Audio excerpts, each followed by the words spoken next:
Hi, welcome to another episode of Fastery of Tea Fireside Chats. My name is Susan Vaughn, and this is Ilana Michelson, my friend. Hi, everyone. And welcome. Today we're going to talk about the topic of gratitude. And this is a topic that today especially is very close to me. I bought a car today. And when I think about... Finally, after a month and a half practically, yes.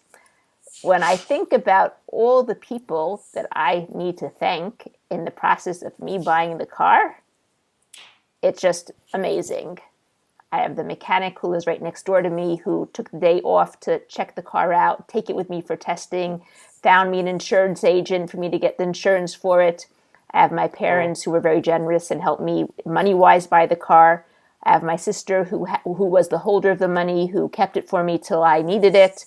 I have the car dealer who is a family member, new family member, married into the family. Long story, won't get into that, but he drove from another city to my city to show me the car. And then he drove from my city to Jerusalem, which is an hour away, to pick up the money, and then came back to my city to bring me the car, and then took a taxi to go back home to his city. I have my God who arranged everything in perfect harmony so that everything would work out perfectly well for me. I have my kids who are very patient in not getting a car for so long and having to walk with me places. The number of people that I need to thank, and I have my brother who made the connection between me and the car dealer. And of course I have my brother's sister's sister, who's the one it's their new in-laws. And without them, I wouldn't have ever even met them. So it's when you look at your life and all the support you really do have, and we always think, "Oh, I don't have any support. I don't have anyone I can talk to, or this, or that." But the way yours just came together for you so beautifully, that's wonderful. Exactly. Now, when we get what we need when we need it. Yes, and we get it much faster when we show gratitude for it. That's right, we do. Now, and through the whole process, I think you were grateful for every little step closer to that. Even in your own work, where you saw the fear. Yes. Good job.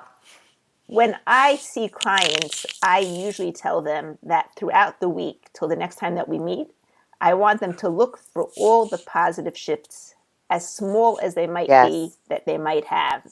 Now, it's not just the idea of showing gratitude. Gratitude obviously is a big part of it. But when you are showing gratitude, what you're basically doing is you're changing your whole focal point to the good as opposed to the bad. That's right. You're changing... And the clients that we work with, you will hear just a negative thread in their life now and everything from the past. Right. We get so tuned in to that negative frequency or that negative energy or vibration that, when we become that we can't just go, okay, I'm just not going to think about all that stuff. I'm just going to go over here into happy land. It doesn't work that way. And we have to work through those things and make peace with it. Okay, so for the session, my opinion is this. When you're in the session, that's the time to bring out all the bad things, all the negativity, because we, the practitioners, help you change that into a positive idea.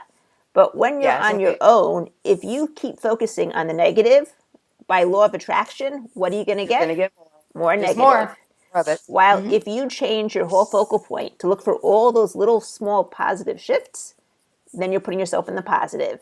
And what are you going to get? That's not just, you're going to get some good things coming back. You're going to get more positive. Many times I look and I say, gosh, what did I do to deserve that blessing or that blessing? And, and that's a better question to ask. Yes, absolutely. Then so that's another thing is if you want better answers, ask different questions to Ask better the questions. universe, right? How Exactly. that is so vital too. Yes. I mean, rather than walk around, oh, why me? Why me? This is my Say, dog died. All these say, things. why me? Why did I get this wonderful Why? thing? How? Right. When Noah passed, it was bad. It was very bad. My Shih Tzu that passed after 14 years. God rest him. Um, and it was just so bad. But I tapped through that, and then I now sitting here, I say, God, how blessed am I to have had that little being in my life for 14 years. Right. I mean, and I feel like one of the luckiest people on earth because of the way that that's magnified in my life, and that feeling is just because I practice joy. Right. And the more you practice, the more you draw into your life. It is the truth. It is the truth. Most certainly is. And So you drew a lot of joy into and a vehicle into your life. that's right. And hopefully that vehicle will draw even more joy into my life. So, I know that it will. yes. So I was tapping for you right when you said, like after it was after the fact, but I didn't realize, hey, and next time I'll be a better friend and say, hey, you're living in fear. But I didn't realize what was from all the angles it was coming from. And that you were in that place, and gosh, I mean, keep my eyes open, the other kind of eyes. Yes. My Yes. third Yes. I absolutely agree. Yes. So when your practitioner, whoever they may be, tells you to make that gratitude notebook, it's not just to make you extra work. No, you have to have the happy journal. That is just necessary. Sometimes we wake up in that funk. But if I can think of one right now that's in there that is it's one of my go-tos. Right. I don't know this person that well, and I'll just share it. I'll just share it with you. And I hope he doesn't see this and think I'm weird. But so Eric Robbins, very, very cool man. Very, Yes. he's just stands for a lot of good on this earth. Right. A wonderful person. The phrase, I think I posted on Facebook. It was an update, but it just said, "You're amazing." I wanted the world to feel as good as I did at that time, and send out some of that love. And he's always so funny because just whatever he says, it could be like it's just funny. And I like his sense of humor. But he said, "I know you are, but what am I?" And so when I think about that, and just that little I mean, it would be nothing to anybody else, but that just took me back to the 80s. It took me like Right. And it just made me laugh, and it made my day. But it's just amazing how many times that we go through life and Right. things make our day on such a small level, but it's really big. Well, And the you can point carry is, that if feeling you with you. notice it, If it's really exactly. big, and it carries you throughout the rest of the day. Yes. And And this was one thing I wrote because of just how it, and I don't know, I know it was what reference it was and all this, but that didn't matter. Just it felt good to me. right, And it was funny. So, but isn't that crazy how that happens? it is. The more It you is. practice this and write gems in your journal, gems are always good. Yes. We have the video. We have the video log, and you can just go straight to that section. If anybody needs that, we might want to post it in the description box below the directory, Right. the new one. Because I've had to send that to my clients. But you want to write little things like this in, just small things, because we see people all the time that they can't think of one good thing. Right. And I'm thinking, come on. So what I did, one woman, I said, look out the window. She didn't see what I saw. I saw beauty. I saw beautiful snow. She had been worried about me driving there. And I said, look at that. Look at how white everything is and where we live, that this is actually happening, and you're Right. here and we're here together, and how cool this really is. Right. And she started to get it. And after I left, she was still getting it. And so she was able to cultivate a few happy memories for me to work with Well, in sessions. there's something else also, and many clients say to me, I'm out for that big change. I'm out for that big Yeah, shift. And what I tell them is if you start feeling all the small shifts, the big shift will happen in and of itself. You it won't does. even have to And work on it. that exactly, and that's part of, and you literally just notice it one day, or you might, notice it, but leading up to that point. But that is a good point. Or somebody else might notice it for you.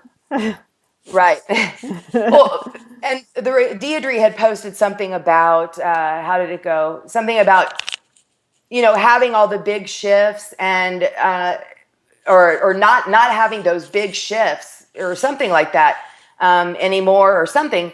And I was going through a time where that was what I was experiencing, but I thought something was wrong with it, because we want to label everything as wrong. We want to find something wrong with Right. it, right? Something negative to go with all our Yeah. other negative programs. Those little shifts in the beginning, you might get really big changes, Right. but you want to. I saw somebody once that did notice. She found herself in a part of town that she had been afraid to go to. Subconsciously, she's just there. She she didn't mean to go there, but she was driving through and just discovered, hey, I'm not afraid of this right now. Right. How cool is But that? it's very I'm cool. glad that There's another element to it also, and Abraham Hicks says in her method, the method of how to get out of debt. Now, let's say you have 5 debts. You have one really big one a little bit smaller, one a little bit smaller, one a little bit smaller, and one tiny one. Most people would say, I'm going to go work on that big one. I want to get rid of that big debt. What I she like that. says is the exact opposite. She says, get rid of the small one, the first small one. You have a sense of Yeah. accomplishment. You now only have 4 debts left. Go to the second smallest one. Get rid of that one. You have another sense of accomplishment. You only have 3 debts left. It's true Yeah. you're going to be left at the end with that big debt, but that's it. And you get rid of that And big debt, and you have nothing. it will decrease the anxiety over it, but we do Right. look at the whole enchilada, don't we? Yeah. So In the box too. So it's the this same is thing with your problems, okay? If you exactly. get the little problems, you're going to cut down from the big problem in and of itself. And the amount you'll have Yeah. to work on the big problem is going to be much less. So look for the small shifts, be grateful for it, put your And focus yeah, on it. and do your work. Yeah. Do your own work, because it's one thing to have a practitioner with you and guiding you in the memories and or the feeling or whatever it is. Right. That's one thing, but take something away from that also, in that, keep writing in your happy journals. Uh, if you have memories, and this is trauma does things to our minds. It compartmentalizes it, and because we can't take it, and it's a way we protect ourselves. Right. And sometimes when you start tapping, I know for me it was the case. I had memories from when I was really young, and I had not had a memory of that time in my life. I was just a very small child, and Right. that stuff started flooding back to me. First a little bit, and then it Right. and it wasn't too much to deal with. It wasn't because I had been working up until that point. So if it comes up, heal it. Yes, definitely. And Definitely. write it down if you're not with anybody, or tap on your own. But it's necessary. Even if, oh, that shouldn't bother me. That shouldn't bother me. It's an 8, but It it's doesn't bothering matter. you. Doesn't matter. Yeah, Bothers it you, doesn't write it matter. down. Write it down. Tap on it in the heat of the moment, right there where you are. I personally, in the grocery store, I will tap. Till next time, happy tapping. Peace. Happy tapping. Peace.